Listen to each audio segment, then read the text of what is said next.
Hello everyone, welcome to my YouTube channel let's study साथ साथ। तो जैसा कि आपको पता है, इस चैनल पर अभी EMRS के सिलेबस को ध्यान में रखते हुए इंग्लिश लिटरेचर के हर एक राइटर को जो सिलेबस में मेंशन है उनके MCQ सीरीज़ चला रहे हैं हम यहाँ पर।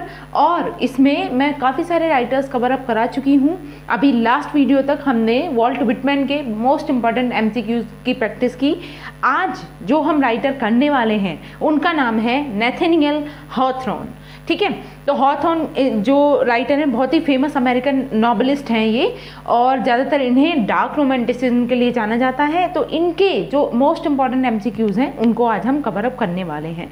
आई होप प्रीवियस वीडियोज़ को आपने देख ही लिया होगा, और अभी अगर किसी ने नहीं देखा है तो आप सिलेबस के अकॉर्डिंग, सिलेबस वाइज हम एक प्रॉपर सीक्वेंस में चल रहे हैं। जैसे जैसे उसमें राइटर मेंशन किए गए हैं एज वाइज, वैसे वैसे हर एक राइटर की प्लेलिस्ट अवेलेबल है चैनल पर। आप उनके क्वेश्चंस की प्रैक्टिस कर सकते हो, जो आपके तैयारी के लिए तैयारी को बूस्टअप करेंगी और बहुत इंपॉर्टेंट भी है।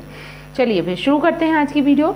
First question is, in what year was Nathaniel Hawthorne born. तो सबसे पहले देखो, किसी भी राइटर के लिए बेसिक क्वेश्चन ये होता है कि वो कौन सी एज से बिलोंग करता है और उसका जन्म कब और कहाँ हुआ है। ये हर एक राइटर के बारे में जानना हमें ज़रूरी होता है, भले ही चाहे क्वेश्चन पूछा जाए एग्जाम में या नहीं। चांसेस बनते हैं ज़्यादातर एग्जैक्टली डेट्स को ध्यान में रखते हुए भी क्वेश्चन पूछ लिया जाता है। तो नैथनियल हॉथॉर्न का जन्म कहाँ हुआ था और कब हुआ था। यहाँ पर ये पूछा जा रहा है कि कौन से ईयर में हुआ था। ऑप्शन है 1805, 1786, 1804 और 1923। कहाँ हुआ था तो आप ये देख सकते हैं, जैसे कि आप जानते हैं कि ये अमेरिकन राइटर हैं, तो इनका जन्म कहाँ होता है ये भी ध्यान रखना है। Salem, wait a minute, yes, Salem Massachusetts में ये जगह है। ठीक है, मैसाचुसेट, अमेरिका। ओके, और इनका जन्म कौन से ईयर में होता है तो ईयर आपको ध्यान रखना है 1804। ओके, 1804 में इनका जन्म होता है। और स्पेशली डेट को भी ध्यान रखना। हो सकता है कि आपको डेट में कंफ्यूजन करके दे दे, जैसे ऑप्शन बना देते हैं ना, सारे ऑप्शन मतलब 4 के 4 ऑप्शन में ईयर तो सेम होगा 1804 1804, ठीक है, लेकिन डेट्स चेंज हो जाएंगी। तो आपको डेट और मंथ भी पता होना चाहिए। इनका जन्म होता है 4 जुलाई को, 4 जुलाई 1804। तो 4 से 4 कनेक्ट करके भी आप माइंड में रख सकते हो, याद रख सकते हो। चलिए फिर नेक्स्ट क्वेश्चन पे बढ़ते हैं। Which of Hawthorne's works first mentioned the theme of hiding an internal burden। तो यहाँ पे पूछा जा रहा है कि हॉथॉर्न का वो कौन सा पहला ऐसा वर्क है जो एक ऐसी थीम रखता है, कैसी थीम, हाइड करके रखता है, मतलब एन इंटरनल बर्डन को ध्यान में रखते हुए उसका पर्सपेक्टिव या उस पर्टिकुलर वर्क की जो थीम है वो एक इंटरनल बर्डन पर है। ऑप्शन है Fanshawe, the minister's black veil, the Scarlett letter या फिर मार्बल फॉन।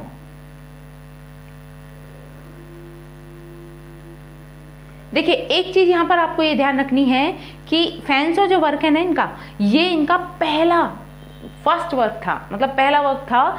और इन्होंने मतलब ये जानते भी नहीं थे कि इनका पोटेंशियल क्या है राइटर, एज अ राइटर ये आगे कर भी पाएंगे या नहीं। इन्होंने शुरुआत ऐसे ही रैंडमली कर दी थी, तो ये पहला वर्क था इनका। इन्होंने काफ़ी कोशिश भी की कि ये ज़्यादा मतलब फेमस ना हो, या फिर इन्होंने रोका भी उसे पब्लिश होने से भी, या पब्लिश कराया तो कोशिश की बहुत सारे पैसे खर्च करके कि सारी जो बुक पब्लिश हुई हैं वो सारी खुद ही परचेज कर लें, लेकिन कहीं ना कहीं वो मतलब फेमस हो जाती है।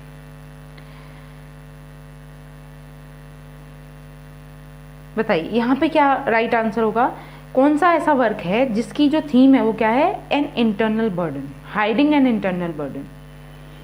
Options are Fanshawe, the minister's black veil, scarlet letter, marble faun. तो यहाँ पर जो करेक्ट आंसर है वो है the minister's black veil. Okay, option number B is the correct answer. Moving to the next question. Next is, in what literary era did Hawthorne write in. तो आपको देखो हर एक राइटर का ये भी ध्यान रखना होता है कि वो कौन सी एज से, कौन से एरा से बिलोंग करता है। यहाँ पर ऑप्शंस है romantic era, enlightenment era, dark romantic era और both A and C. What should be the right answer? जैसे कि आप इनके जन्म के आधार पे ये समझ चुके होंगे कि ये कौन सी सेंचुरी से बिलोंग कर रहे हैं, ये भी ध्यान रखना है। 90th सेंचुरी राइटर हैं ये। और यहां पे क्या राइट आंसर होना चाहिए? Yes, romantic era and dark romantic era, दोनों को आपको लेकर चलना है। तो राइट आंसर हो जाएगा आपका option number D, both A and C. Okay, now moving to the next question. Fourth is who was Hawthorne's wife? Hawthorne की वाइफ का नेम क्या था? सोचिए, आंसर कीजिए। और एक बहुत ही फेमस चीज इनके विषय में ये है कि इन्होंने अपने टाइटल में जो नेथानियल हॉथॉर्न इनका नाम है, हॉथॉर्न इनके जो एंसेस्टर्स थे वो हॉथॉर्न की स्पेल इस तरीके से लिखते थे, ठीक है, उसमें डब्लू मेंशन नहीं था। इन्होंने स्पेशली अपने नाम में डब्लू को ऐड किया, ठीक है। इसके पीछे भी एक स्टोरी है, वो भी आपको ध्यान रखनी है। तो यहाँ पे आप देखोगे तो इन्हें मतलब एक तरीके से अपनी इंसल्ट लगती थी और अपने आप को अपने एंसेस्टर्स से अलग दिखाने के लिए इन्होंने अपने नाम में ये डब्लू ऐड किया था। और इनकी शादी किससे होती है? इनकी वाइफ का नेम क्या था? तो अब यहाँ पे ऑप्शन देख पा रहे होगे, लुइसा मे एल्कॉट, सोफिया पीबॉडी, डायना कीटोन या बेकी कैम्पबेल। तो यहाँ पे जो राइट आंसर होगा वो है Sophia Peabody. Option number B is the correct answer. कब हुई थी इनकी शादी? तो ईयर भी ध्यान रखना है, 1842, ठीक है, 1842 में ये शादी करते हैं सोफिया पीबॉडी से। Now moving to the next question. Fifth is what famous writer did Hawthorne attend college with? तो यहाँ पे बताना है कि इनकी मुलाकात अपने कॉलेज में कौन से फेमस राइटर से होती है। दो ऐसी फेमस पर्सनालिटी थी जिनसे ये मिलते हैं, एक तो फेमस राइटर बन जाते हैं आगे जाके और एक प्रेसिडेंट बनते हैं अमेरिका के। तो दोनों ही जो फेमस पर्सनालिटी हैं उन दोनों के नाम आपको ध्यान रखने हैं। यहाँ पे बताइए राइटर कौन थे, वो फेमस राइटर कौन थे जिनसे इनकी मुलाकात अपने कॉलेज के दिनों में होती है। ऑप्शन है Henry David Thoreau, James Fenimore Cooper, Henry Wadsworth Longfellow और जॉन ग्रिसमैन। देखिए स्पेल को भी ध्यान में रख के चलना है। इन वर्ड्सवर्थ, ये विलियम वर्ड्सवर्थ वाली स्पेल नहीं है, ध्यान रखना, हेनरी वर्ड्सवर्थ लॉन्गफेलो। बताइए what should be the right answer. और ये जो दो फेमस पर्सनालिटी से मिले थे, इन्होंने ही इनकी लाइफ पर बहुत बड़ा इम्पैक्ट डाला था। यस, एक तो थे हेनरी वर्ड्सवर्थ लॉन्गफेलो जो आगे जाके बहुत ही फेमस राइटर बन जाते हैं, he become a famous poet. And दूसरे व्यक्ति का भी नाम ध्यान रखना है आपको, उनका नाम था फ्रैंकलिन पियर्स, ठीक है, फ्रैंकलिन पियर्स। फ्रैंकलिन पियर्स आगे चलकर यूएसए के प्रेसिडेंट बनते हैं और इन्हें भी वो जॉब दिलवाते हैं कस्टम ऑफिसर की, ठीक है। तो ये भी ध्यान रखना है, फ्रैंकलिन पियर्स। चलिए moving to the next question. Sixth is how many children did he have? तो टोटल उनके कितने बच्चे थे? 6, 3, 4, नन। वाइफ का नाम आपको पता ही है, बताइए क्या होगा यहाँ पर राइट आंसर। सोचिए, आंसर कीजिए।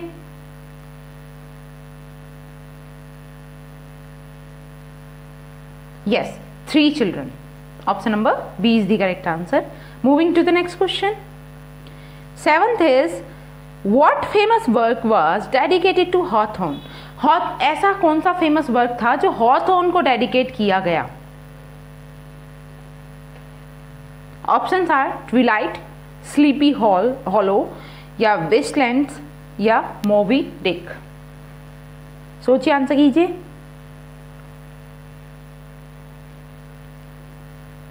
यस, क्या होगा यहाँ पर right answer?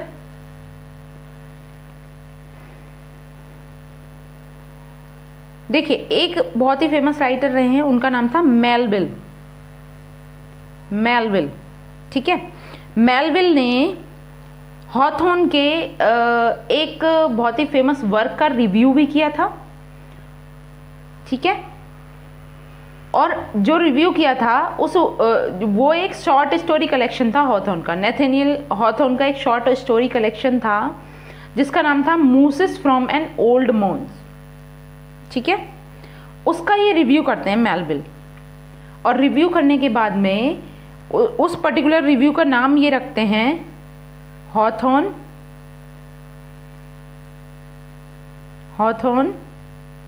And his Moses. तो ये नैथानिएल हॉथॉर्न की जो शॉर्ट स्टोरी कलेक्शन था जिसका नाम Moses from an old mouse था, उसी पर बेस्ड था। उसी का रिव्यू करके मेलविल ने ये वर्क लिखा, हॉथॉर्न एंड हिज मोसेस, ठीक है। और मेलविल ने ही एक वर्क लिखा जिसका नाम था मोबी डिक। ध्यान रखना है, मोबी डिक के राइटर कौन है? मेलविल।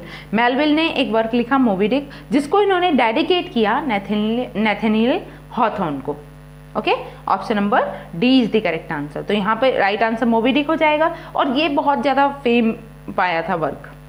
चलिए next question, how old was he when his father died? जब इनके फादर की मृत्यु होती है वो कितने साल के थे? Options are 21, 43, 4, he died before his father. What should be the right answer? सोचिए, आंसर कीजिए।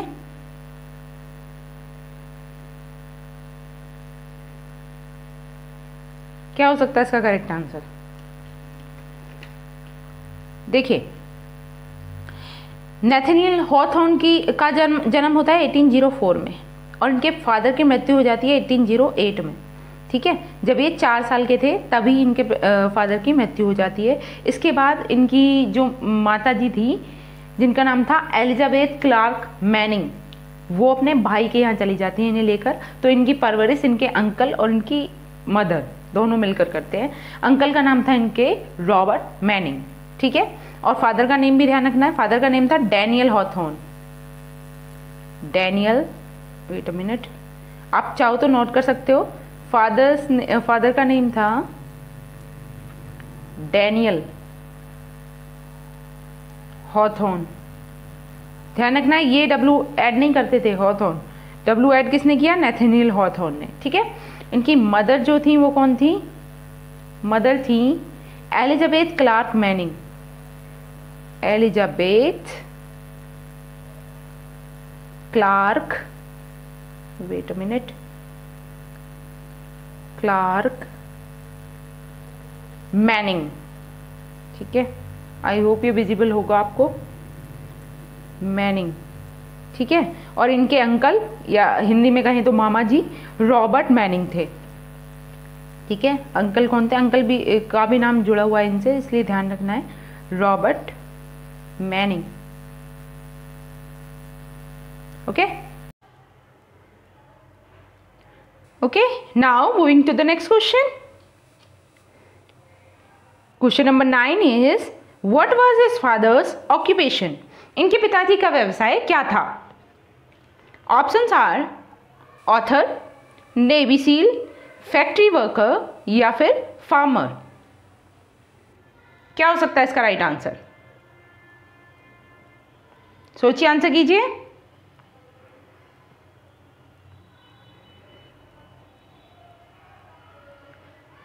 What should be the right answer? Yes, इनके पिताजी का जो व्यवसाय था वो क्या था? नेवी सील, ठीक है। Option number B is the correct answer. Now moving to the next question. Question 10 is the Scarlett Letter. देखिए बहुत ही फेमस, मतलब इन्हें सबसे ज़्यादा फेम अगर किसी वर्क से मिली है तो वो स्कारलेट लेटर से मिली है, ठीक है। Scarlet letter has references to the Salem witch trial. Which of Hawthorne's relatives was involved in the Salem witch trials? देखिए मोस्ट इंपॉर्टेंट क्वेश्चन है, ये ही मेन रीजन था कि नैथानिएल हॉथॉर्न ने अपने नाम में W को ऐड किया, ये ही उसका मुख्य रीज़न था।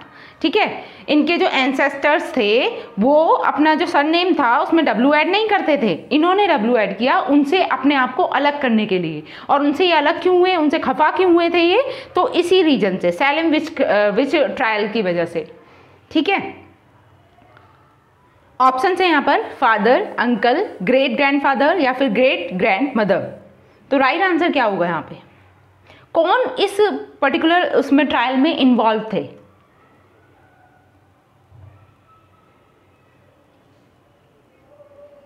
सोचिए, आंसर कीजिए। देखिए यहां पे जो राइट आंसर होगा वो है ग्रेट ग्रैंडफादर। इनके ग्रेट ग्रैंडफादर मतलब ग्रेट ग्रैंडफादर जो थे उनका नाम क्या था, तो उनका नेम था जॉन हॉथॉर्न। ठीक है, ध्यान रखना है, क्या था, जॉन हॉथॉर्न।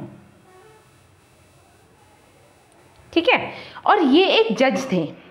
ठीक, और 1692 में इन्होंने एक डिसीजन लिया था इस पर, विच ट्रायल्स पर। ठीक है, तो इन्होंने लगभग 19 लोगों को फांसी की सज़ा सुनाई थी, जिनमें से ऑलमोस्ट 14 फीमेल्स थी। ठीक है, तो इसे एक बहुत गलत डिसीजन माना गया, इसलिए जो हमारे नैथनियल हॉथॉर्न हैं उन्होंने अपने नाम में डब्ल्यू ऐड करके इनसे मतलब इसी चीज़ के लिए वो नाराज़ हुए थे। तो यहाँ पे जो राइट आंसर हो जाएगा वो है great grandfather. Option number C is the correct answer. Now moving to the next question. 11 is the Scarlet Letter was originally a short story found in a longer series by Hawthorne called what? देखिए Scarlett letter जो है वो तो एक short story है। ठीक है, जो इनकी एक शॉर्ट स्टोरी का एक कलेक्शन है, ऐसा कह लीजिए, एक लॉन्ग सीरीज है शॉर्ट स्टोरीज की, उनमें से एक है। तो वो जो लॉन्ग सीरीज है शॉर्ट स्टोरीज की, उसका टाइटल यहाँ पर पूछा जा रहा है, उसका नाम क्या है ये बताना है। ऑप्शन है old time legends, old fable, the wayside या फिर fallen tales. What should be the right answer? सोचिए, आंसर कीजिए, क्या हो सकता है यहाँ पर correct answer?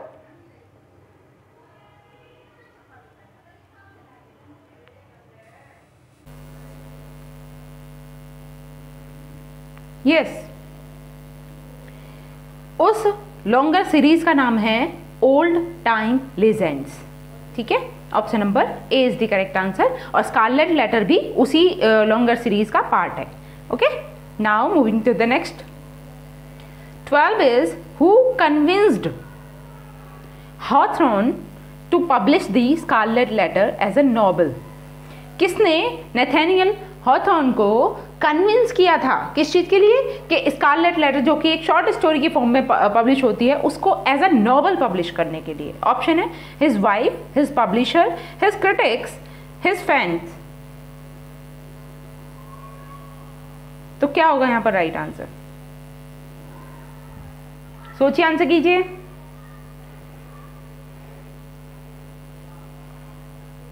Yes, what should be the correct answer? His wife. Option number A is the right answer. उनकी वाइफ ने उन्हें कन्विंस किया कि वो जो स्कारलेट लेटर है उसको एज अ नॉवल पब्लिश करें। Now moving to the next. 13 is how much money did Hawthorne make of the Scarlet Letter in its initial publication? तो इनकी जो इनिशियल पब्लिकेशन होती है, स्कारलेट लेटर की जो इनिशियल पब्लिकेशन थी, उससे इन्होंने कितनी मनी अर्न की थी? ऑप्शंस आर $900, $10,000, $1,500 या फिर $5,000। सोचिए, आंसर कीजिए। यहां पर राइट आंसर क्या हो सकता है?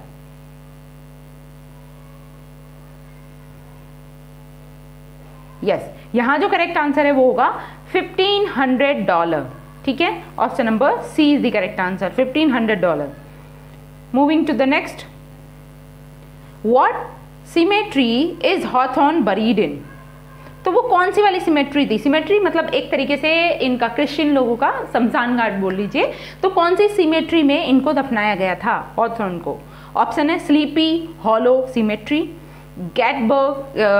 गेट्सबर्ग सिमेट्री, कॉनकॉर्ड सिमेट्री या फिर प्रेनी फ्यूनरल होम?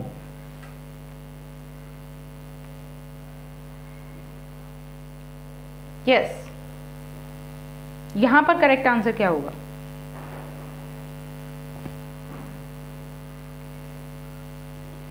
और देखिए, मैं ये जो सीरीज करती हूँ इसमें ऐसा नहीं है कि इसमें मैंने ये सारे क्वेश्चन खुद से फॉर्म किए हैं, ये मैंने गूगल से ही, मतलब जो अलग अलग साइट्स पे होते हैं उनसे इंपॉर्टेंट क्वेश्चंस को लिया है।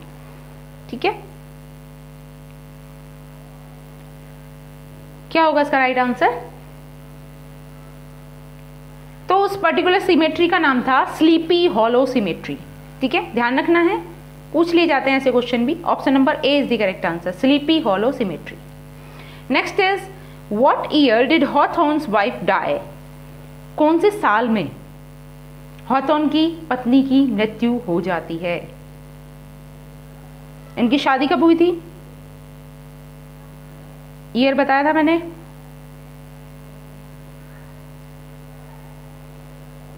बताइए क्या होगा इसका राइट आंसर? ये शादी होती है इनकी 1842 में। ठीक है, और इनकी पत्नी की मृत्यु कब होती है?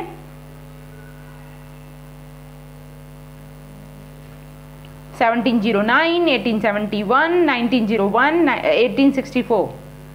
What should be the right answer? Yes, यहां पर जो राइट आंसर है वो है 1871। Option number B is the correct answer.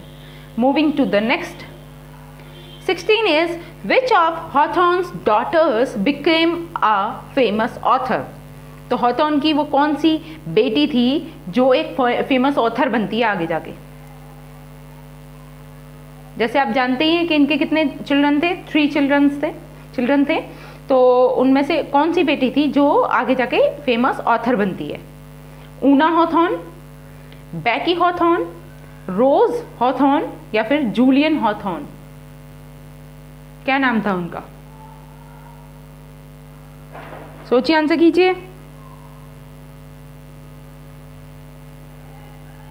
Yes, यहां पर जो करेक्ट आंसर होगा वो है Julian Hawthorne. Okay, option number D is the right answer, Julian Hawthorne. Next question 17 is which of the following was Hawthorne's only non fiction work? तो Hawthorne के ज़्यादातर fictional work रहे हैं, या फिर आप कह सकते हैं कि गॉथिक नॉवल रहे हैं, डार्क रोमांटिसिज्म को इन्होंने रिप्रेजेंट किया है। ठीक है, ये जो मेनली फोकस करते थे focus on darker aspect of human nature and explore theme of sin. Okay, तो अब यहाँ पे देखा जाए तो इनका one and only non fiction work कौन सा है? Options are the Blithedale romance, our old home, the house of 7 gables या फिर डॉक्टर ग्रिमशॉ सीक्रेट।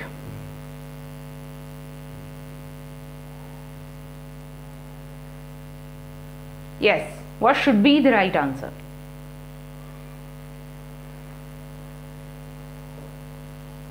सोचिए, आंसर कीजिए। यहां पर करेक्ट आंसर क्या हो सकता है?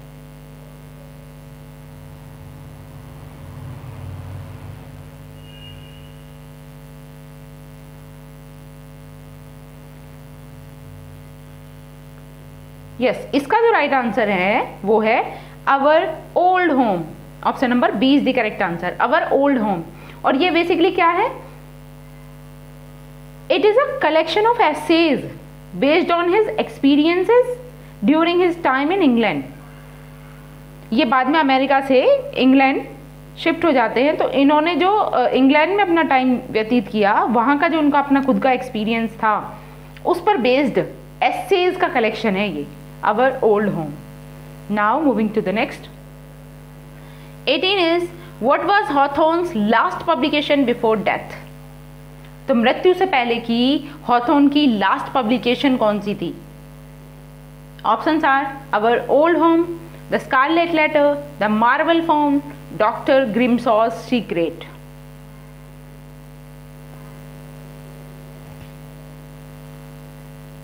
सोचिए, आंसर कीजिए।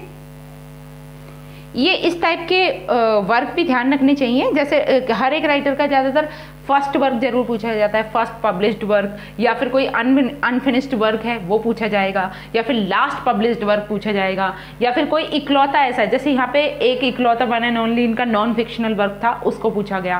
ठीक है, इस तरीके के मेन पॉइंट्स आपको लर्न करने होते हैं। तो इसका भी जो राइट आंसर है वो यही है, अवर ओल्ड होम। ठीक है, ध्यान रखना ये लास्ट पब्लिश्ड वर्क भी है इनका। Moving to the next 19 is what year was the Scarlett Letter published. तो कौन से ईयर में स्कारलेट लेटर जो है वो पब्लिश होता है? मोस्ट इंपॉर्टेंट वर्क है। Options are 1854, 1866, 1823, 1850। क्या हो सकता है इसका राइट आंसर? सोचिए, आंसर कीजिए।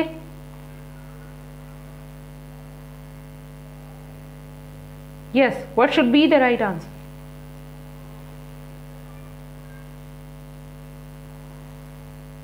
यहां पर आप जो करेक्ट आंसर लगाओगे वो है 1850। ठीक है, scarlet letter was published in 1850।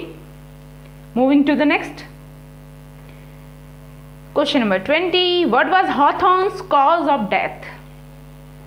तो हॉथॉर्न की मृत्यु का कारण क्या था? Options are cancer, stabbing, unknown या ट्यूबरक्लोसिस।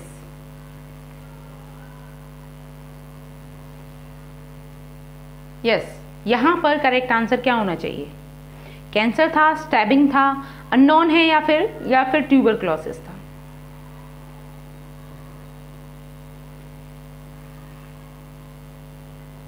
क्या होगा इसका करेक्ट आंसर?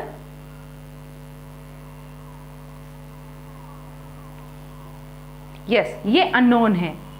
ठीक है, इसके बारे में किसी को पता नहीं है इसलिए unknown. Option number C is the correct answer. Next is 21, in what century is the story of Hester Prynne set. तो हेस्टर प्रेने की जो स्टोरी है वो कौन सी सेंचुरी में की सेटिंग है उसमें? ठीक है, ये भी एक वर्क है इनका नैथनियल हॉथॉर्न का, उसके बारे में यहाँ पे पूछा जा रहा है कि उसकी सेटिंग कौन सी सेंचुरी की है। ऑप्शन है the 16th century, 17th century, 18th century या फिर 19th century. Yes, what should be the right answer?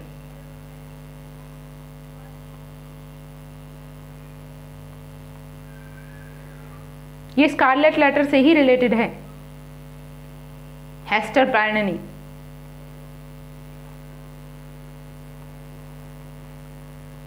Yes, इसकी जो सेटिंग है वो ध्यान रखनी है 17th सेंचुरी। ठीक है, option number B is the correct answer. Next is 22, what is the occupation of the narrator of this story. तो यहाँ पे कौन सी स्टोरी की बात हो रही है ये भी ध्यान रखना है, स्कारलेट लेटर की ही बात हो रही है। और स्कारलेट लेटर का जो नरेटर है उसका व्यवसाय क्या है, उसका ऑक्यूपेशन क्या है इसमें? Options are attorney, minister, land surveyor या फिर customs officer. Yes, what should be the right answer?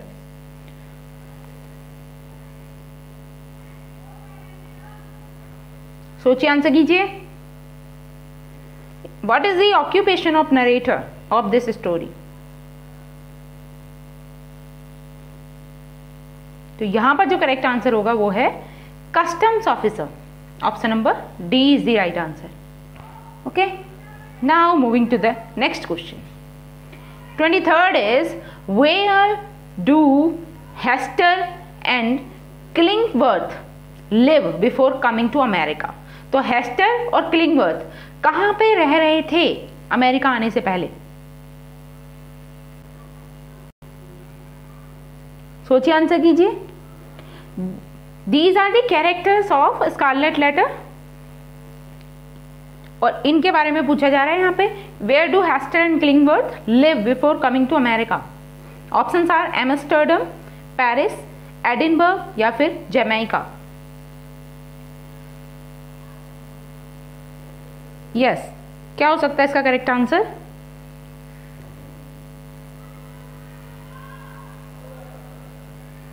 सोचिए, आंसर कीजिए।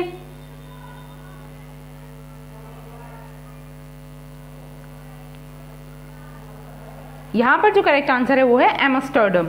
Okay, option number A is the right answer. Moving to the next, 24th is with whom has Killingworth been living before he appears in Boston? तो क्लिंगवर्थ किसके साथ रह रहे थे उनके Boston में अपीयर होने से पहले? Options are another band of Puritans, native Americans, Spanish settlers in Florida, Canadian fur trappers. सोचिए, आंसर कीजिए। क्लिंगवर्थ किसके साथ रह रहा था बोस्टन आने से पहले? What should be the right answer? Yes, ये स्कारलेट लेटर जो वर्क है इनका, उसी से ये क्वेश्चंस हैं। तो यहां पे जो राइट आंसर होगा वो है native Americans. Okay, option number B is the correct answer.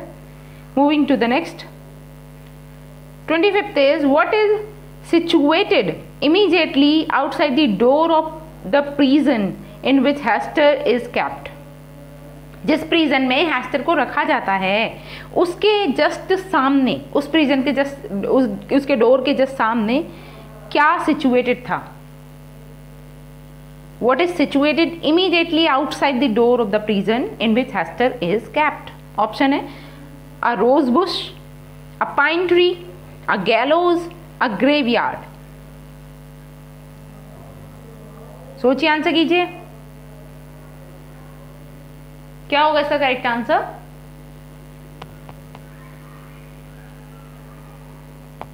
Yes, यहां पर जो राइट आंसर होने वाला है वो है a rose bush. Option number A is the right answer. ठीक है, प्रिजन के डोर के जस्ट सामने क्या था? रोज बुश था।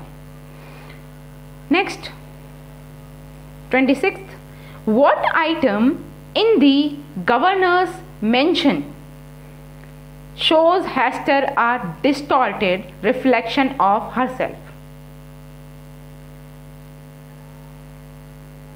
Options are an antique mirror, a suite of armor, a stained glass window, the governor's eyeglasses.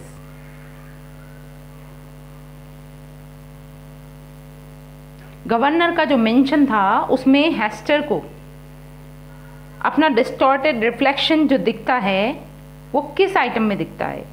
एक एंटीक मिरर में, अ स्वीट ऑफ आर्मर में, अ स्टेन्ड ग्लास विंडो में, या फिर द गवर्नर्स आई ग्लासेस में? सोचिए, आंसर कीजिए, क्या हो सकता है इसका right answer?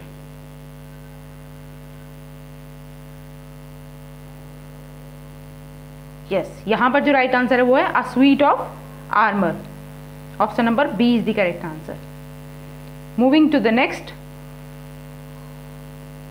Which of the following is a method Dimmesdale uses to punish himself for his सिन?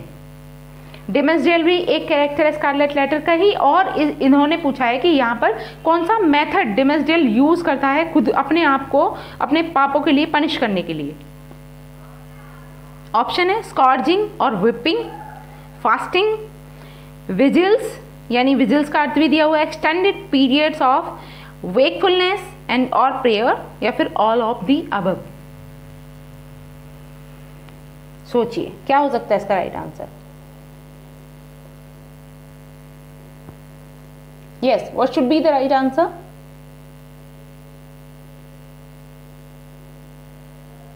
तो यहाँ पे वो हर तरीके के मेथड को फॉलो करता है, मतलब ये जितने भी ऑप्शन दिए हुए हैं राइट आंसर हो जाएगा all of the above. Option number D is the correct answer.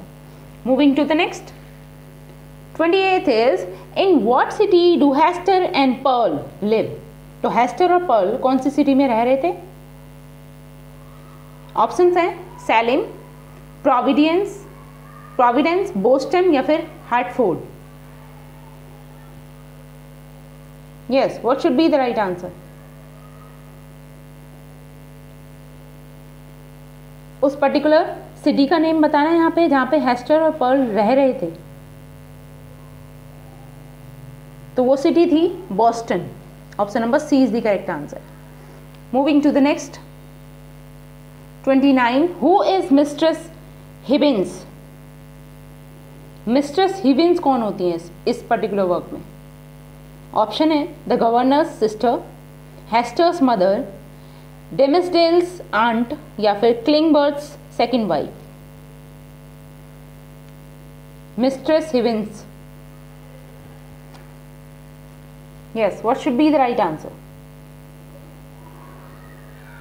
सोचिए, आंसर कीजिए, क्या हो सकता है इसका right answer? Yes, Mistress Hibbins जो होती हैं वो गवर्नर की सिस्टर होती हैं, governor sister. Option number A is the correct answer. Moving to the next 30 how does Mistress Hibbins eventually die. Mistress Hibbins की अचानक से मृत्यु कैसे हो जाती है?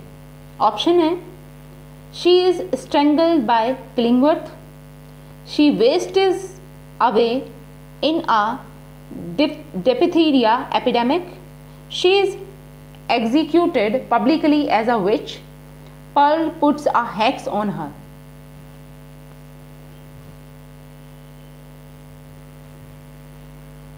सोचिए, आंसर कीजिए, क्या हो सकता है इसका राइट आंसर?